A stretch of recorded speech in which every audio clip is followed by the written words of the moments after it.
2100च्या संदर्भातला आपण त्या निमित्ताने उल्लेख केला।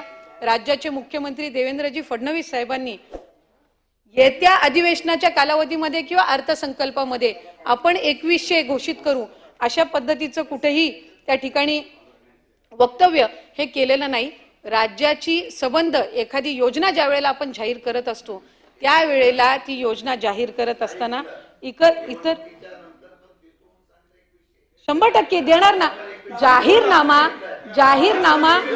जाहीरनामा हा 5 वर्षासाठी असतो।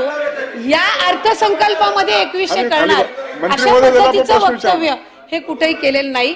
5 वर्षासाठी हा जाहीरनामा जाहीर केला जातो आणि योग्य पद्धतीने त्या संदर्भातलाही प्रस्ताव विभाग म्हणून ज्या वेळेला शासन असेल, मुख्यमंत्री महोदय, दोन्ही उपमुख्यमंत्री महोदय, मंत्रिमंडळ ज्या वेळेला त्या संदर्भातलं सूचित करेल, निर्णय करेल, त्यावेळेला विभाग म्हणून आम्ही तशा पद्धतीचा प्रस्ताव जो आहे हा शासनासमोर ठेवण्यात येईल। बंडे पाटील विस्ताराने उत्तर दिलेलं आहे, परंतु आज महाराष्ट्रातल्या तमाम भगिनींच्या पुढे एक प्रश्न निर्माण झालाय की ज्यावेळी योजना चालू केली त्यावेळी सभापतीमध्ये 10 GR काढलेत, राज्य शासनाने 10 GR काढले। म्हणजे योजना चालू करताना राजकीय हेतू ठेवून चालू केले हे आता सर्वश्रुत सत्य आहे, ते सगळ्यांना माहित आहे। कारण की जर एखादी गोष्ट ज्यावेळी शासनातून होते ते तुमच्याकडे देतो गिरीशजी, नाही म्हणजे विचारपूर्वक योजना करताना विचारपूर्वक कुठला या ठिकाणी निर्णय झाला नाही, फक्त राजकीय हेतू ठेवून या ठिकाणी निर्णय घेण्यात आला।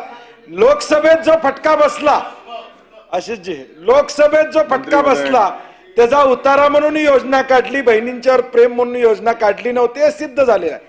हे जे निकष जे काय आज मंत्री महोदय सांगतात ते निकष पहिल्यापासून होते, त्या निकषाची जबाबदारी जिल्हाधिकाऱ्यांची होती। मग ज्यांना अपात्र आज करताय त्यांची फसवणूक का करताय? ज्यांना तुम्ही आज अपात्र करताय त्यांची फसवणूक का करताय? जिल्हाधिकाऱ्यांच्या अध्यक्षखाली कमिटी होती, तुम्ही GR काढला, एक अशासकीय सदस्याचा अध्यक्ष तुम्ही केला, कायद्याने त्याला अधिकार दिले हे मान्यता देण्यासाठी। खाली तुम्ही लिहिलं स्थानिक ग्रामसेवक, स्थानिक अधिकाऱ्यांचा सर्ट घ्या। मग याची पडताळणी झाली होती का नव्हती? झाली असेल तर मग आमचं म्हणणं आहे त्यांना अपात्र करू नका। त्यावेळी तुम्ही पात्र केलं सा, त्यावेळी तुम्हाला लाडकी बहीण वाटली, आता सावत्र झाली का निकाल लागल्यावर? आता सावत्र झाली का तुम्हाला निकाल लागल्यावर? त्यावेळी तुम्हाला लाडकी बहीण लागली, लाडकी बहीण दिसली, तुम्ही पुढच्या 2 महिन्याचं अनुदान या ठिकाणी दिलं। या राज्यामध्ये मतासाठी, या राज्यामध्ये अशी एकही योजना नाही गिरीश महाजनजी की पुढच्या महिन्याचे पैसे आम्ही आधी देतोय, अशी या राज्यात कुठली योजना नाही आहे। तुम्ही एक योजना सांगा, तुम्ही एक गतिमान असू दे, पुढच्या 6 महिन्याचे द्या, तुमच्या ताकद आहे ना। आमचं जाहीर आव्हान आहे, एवढी बहीण लाडकी वाटत असेल तर 2025चं वर्षाचं अनुदान तुम्ही त्यांना द्या, या 1 वर्षाचं अनुदान या ठिकाणी द्या। भाऊबीजेला तुम्हाला लाडकी बहीण या ठिकाणी आठवली, 2 महिन्याचं अनुदान तुम्ही दिलं, ताबडतोब निकाल लागल्यावर हे अनुदान थांबवायचं काम या ठिकाणी केलं। 2100 रुपयाची तारीख या ठिकाणी सभापती महोदय सांगितली जात नाही। आमचा स्पेसिफिक मुद्दा आहे, ज्यांना तुम्ही अपात्र केलं, जिल्हाधिकाऱ्यांच्या कमिटीनं हे पात्र केलेले हे सगळे आहेत, त्यांना परत पात्र या ठिकाणी करणार आहात का? निकषात बदल करून या ठिकाणी तुम्ही भूमिका घेणार आहात का? डाटा तुमच्याकडे उपलब्ध होता, KYC झालेला डाटा तुमच्याकडे वेगवेगळ्या डिपार्टमेंटचा आहे, त्याचा उपयोग तुम्ही त्या ठिकाणी का केला नाहीत? आणि त्यावेळी लाडकी असणारी बहीण आता का सावत्र वाटायला लागल्या असा प्रश्न। आणि पुढच्या वर्षभराचे गिरीश महाजनजी म्हणले तसं वर्षभराचे 1500 किंवा 2100 रुपये ऍडव्हान्स दिले तर तुमचा जाहीर कोल्हापूरमध्ये मी सत्कार करतो। सभापती महोदय, मुख्यमंत्री माझी लाडकी बहीण ही योजना ही जाहीर केल्यापासूनच कुठे ना कुठेतरी विरोधकांकडून त्याच्यावर टीका होत होती। मंत्री महोदय, महाजन साहेब खाली बसा। महाजन साहेब, अहो महाजन साहेब, त्यांना तसे निर्देश देतो मी, तुम्ही आपण खाली बसा।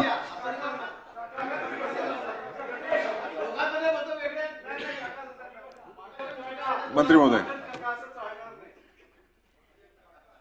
ही योजना जी आहे ती लाडक्या बहिणींची सर्वात आवडती आणि लाडकी योजना ठरली आणि म्हणून कुठे ना कुठेतरी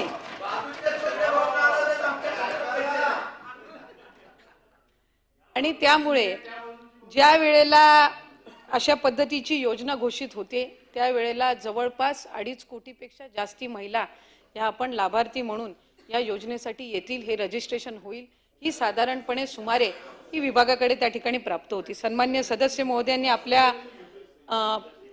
महोदयांना मी आपल्या माध्यमातून सभापती महोदय सांगू इच्छिते, ऑगस्ट महिन्यामध्ये पहिला लाभ ज्या वेळेला आम्ही वितरित केला त्यावेळेला 1,59,00,000 महिलांना आम्ही तो लाभ वितरित केला. सप्टेंबर महिन्यामध्ये जसं जसं रजिस्ट्रेशन वाढत गेलं तसं जवळपास 2,20,00,000 पेक्षा अधिक महिलांना वितरित केला.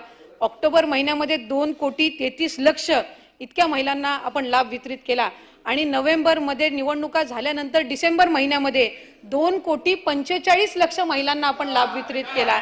म्हणजे आपण कुठेही संख्या ही त्या ठिकाणी कमी केलेली नाही आणि फेब्रुवारी महिन्याचा आणि मार्च महिन्याचा एकत्रितपणाने लाभ आपण 8 मार्च रोजी ज्या वेळेला वितरित करणार आहोत त्यावेळेला 2,52,00,000 महिलांना आम्ही या ठिकाणी या योजनेचा लाभ जो आहे तो डीबीटीच्या माध्यमातून पोहोचवण्याचा जो प्रयत्न आहे तो यशस्वी त्या ठिकाणी करणार आहोत. त्यामुळे कुठेही आम्ही लाडक्या बहिणींना त्या ठिकाणी इथे त्यांच्यासोबत दुजाभाव किंवा निवडणुकीच्या आधी एक धोरण आणि निवडणुकीच्या नंतर दुसरं अशा पद्धतीचा कुठेही आम्ही दुजाभाव त्या ठिकाणी करत नाही आहोत. खरं तर वास्तविक पाहता महिलांसाठी पहिल्यांदाच त्यांना आर्थिकरित्या सक्षम करणारी ही योजना महायुतीच्या सरकारने आणली आणि कुठे ना कुठेतरी महिलांच्या आयुष्यामध्ये तो आनंद त्या ठिकाणी आणण्याचा प्रयत्न केला. या योजनेची भीती ही विरोधकांनी त्या ठिकाणी घेतली म्हणून जाहीरनाम्यामध्ये 3,000 आम्ही त्यांना देऊ अशा पद्धतीचं आपण त्या ठिकाणी घोषित सुद्धा केलेलं होतं. जाहीरनामा आम्ही त्या ठिकाणी 1,500चा लाभ हा ठिकाणी उपलब्ध करून देत असताना राज्यावर किती आर्थिक संकट आले अशी टीका करणारे विरोधक त्यावेळेला 3,000 हे कुठून आणणार होते याचं स्पष्टीकरण मात्र त्यांच्याकडे नव्हतं. त्यामुळे 1,500ची ही जी योजना आणलेली आहे ती यशस्वीरित्या आम्ही लाडक्या बहिणींपर्यंत पोहोचवण्याचा प्रयत्न करत आहोत. या उलट महायुतीच्या सरकारने महिलांना आर्थिक साक्षर करण्याच्या दृष्टिकोनातून फायनान्शियल लिटरसी त्यांच्यामध्ये आणण्याच्या दृष्टिकोनातून ही अधिकाधिक प्रभावीपणे राबवण्याचा पुढच्याही कालावधीमध्ये जो योग्य तो निर्णय आहे तो राज्याचे मुख्यमंत्री देवेंद्रजी फडणवीस साहेब यांच्या नेतृत्वाखाली दोन्ही उपमुख्यमंत्र्यांच्या नेतृत्वाखाली